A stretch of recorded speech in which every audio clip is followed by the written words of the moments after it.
ወይስ በቃ አለቀ እኮ። ፍርዱ በትክክለኛ መንገድ መፈጸም አለበት። ፍርዱ ከተፈጸመ ሰው ሊሞት ነው? በትክክል። ምህረትስ? አምላኩ ይህንን ፍርድ ካስተላለፍኩ እኮ መሐሪ የሚለው ባህሪ ጥያቄ ውስጥ ይገባል። ምህረት አሁን አንቺ ምን ይሆን ነው የምትይው? ለሰው ምህረት ይደረግለት። እንዴት ሆኖ? ሰው አሁን ባጠፋው ጥፋት ምክንያት ኃጢአተኛ ሆናል። እንዴት ምህረት ሊደረግለት ይችላል? የአምላክን የመሐሪነት ባህሪ አታውቅም ልበል?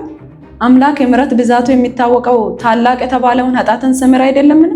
እሺ አንቺ እንዳልሽው ሰው ምህረት ተደርጎለት ወደ አምላክ ህብረት እንዲመለስ ተፈቀደን ነበር። እንዴት ሆኖ ኃጢአተኛው ሰው ወደ ጻድቁ አምላክ ሊቀርብ ይችላል? አምላክ እኮ ምህረቱ ጥልቅ ነው፣ ይምረዋል። ማስታረቅ የማይቻለውን ነገር ለማስታረቅ እየሞከርሽ ነው። እንዴት? ብርሃንና ጨለማ አንድ ላይ ሊኖሩ ይችላሉ? አይችሉም። ጨለማን ወደ ብርሃን ብናመጣ ምን ይፈጠራል? ጨለማ ብርሃን አጠገብ ሊኖር ስለማይችል ጨለማው ይጠፋል። እየጠየቅሽ ያለሽው ተመሳሳዩን ነገር ነው። ማለት ሰው አታድርግ የተባለውን ስላደረገ ኃጢአተኛ ሆኗል። ሰው ይቅር ከተባለ ደግሞ ወደ አምላክ ህብረት ሊመለስ ነው ማለት ነው። አምላክ ደግሞ ንጹህ ነው፣ ኃጢአት የሌለበትም ጻድቅ ነው። ብርሃን ከጨለማ ጋር ሊኖር እንደማይችለው ጻድቅ ከኃጢአተኛ ጋር ሊቀራረብ አይችልም። ጉዳዩ ይቅር የማለትና ያለ ማለት አይደለም፣ የማንነት ነው። የማንነት ማለት የአምላክ ኃጢአት አልባ ማንነትና የሰው ኃጢአተኛ ማንነት። ቆይ አምላክ የሰውን ኃጢአት ይቅር ካለ ሰው ላይ ያለው ያ ኃጢአት ተወግዶ ንጹህ መሆን አይችልም? ኃጢአት የሚወገደው ተገቢውን ክፍያ ሲያገኝ ነው። አምላክ ዝም ብሎ ይቅር በል እያልሽ ነው? እንደዛ ከሆነ አምላክ እውነተኛ ፈራጅ ነው የሚባለው ባህሪ ጥያቄ ውስጥ ይገባል። አምላክ ምህረት ካደረገ መብቱ አይደል እንዴ?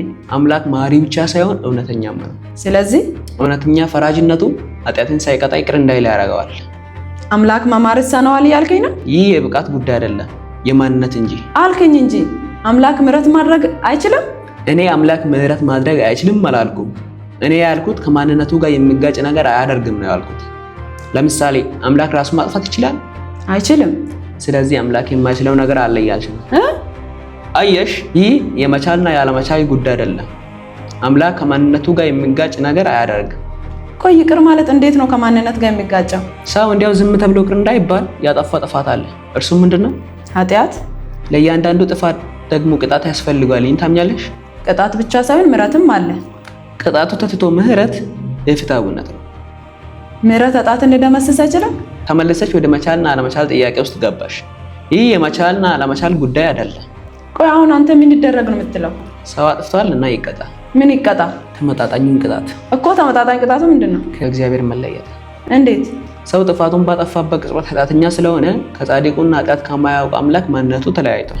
እሺ ቅጣቱን ተቀጣ እንበል። እስከ መቼ ነው የሚቀጣው? ቅጣቱን እስከምጨርስ። ቅጣቱን ጨረሰ የሚባለው መቼ ነው? ቅጣቱ ምንድነው? ኃጢአተኛ ስለሆነ ኃጢአትን ከማያውቀው ከንጹህ አምላክ መለየት። እስከ መቼ? ቅጣቱን እስከመጨረስ። ቅጣቱን ጨረሰ የሚባለው መቼ ነው? ከአምላክ ተለይቶ የነበረው ሰው ወደ አምላክ ህብረት ሲመለስ። መመለስ የሚችለው ምን ሲሆን ነው? ንጹህ ሲሆን። በምን ሊነጻ ይችላል? ምህረት ሲደረግለት። እውነት ሳይጣስ እንዴት ምህረት ሊደረግለት ይችላል? ቆይ የአንተ ፍላጎት ለሰው ምህረት አይደረግለት ነው? እውነት ይከበር ነው የኔ ፍላጎት። ቆይ ምን አለበት እንዲያው ምህረት ቢደረግለት? አምላክ እውነተኛ ፈራጅ ነው የሚባለው ባህሪ አይኖረውም ማለት ነው። እሺ ለምን እንደዚህ አይደረግም? ምን? ሰው ላጠፋው ጥፋት በምድር ላይ ያለ በመከራ አይኖርና በቀጣይ ህይወቱ ወደ አምላኩ ህብረት ይመለስ። አሁንም ቅጣቱ ተመጣጣኝ አይደለም። የኃጢአት ደመወዝ ሞት ነው፣ የዘላለም ሞት፣ ለዘላለም ከአምላክ መለየት። ሰው ከአምላክ የሚለየው እስከ መጨረሻው ነው። አምላኩ ለሰው ምህረት አድርግለት። ለሰው ምህረት የምታደርግለት ከሆነ እኔን እዚህ ቤት አታገኘኝ፣ ብን ብዬ ነው የምጠፋው። ቆይ ግን አንተ ምን ያህል ጨካኝ ነህ? ደግሞም ልታስፈራራ ትሞክራለህ። እና እኔ በማልከበርበት ምን እሰራለሁ? እና እኔስ? ስለ አንቺ ምን አገባኝ? እንደዛ ነው። እሺ አምላኩ ለሰው ምህረት የማይደረግለት ከሆነ እኔን እዚህ ቤት አታገኘኝም። እንደዛ አትበሉ እንጂ። ምን ሆናችኋል?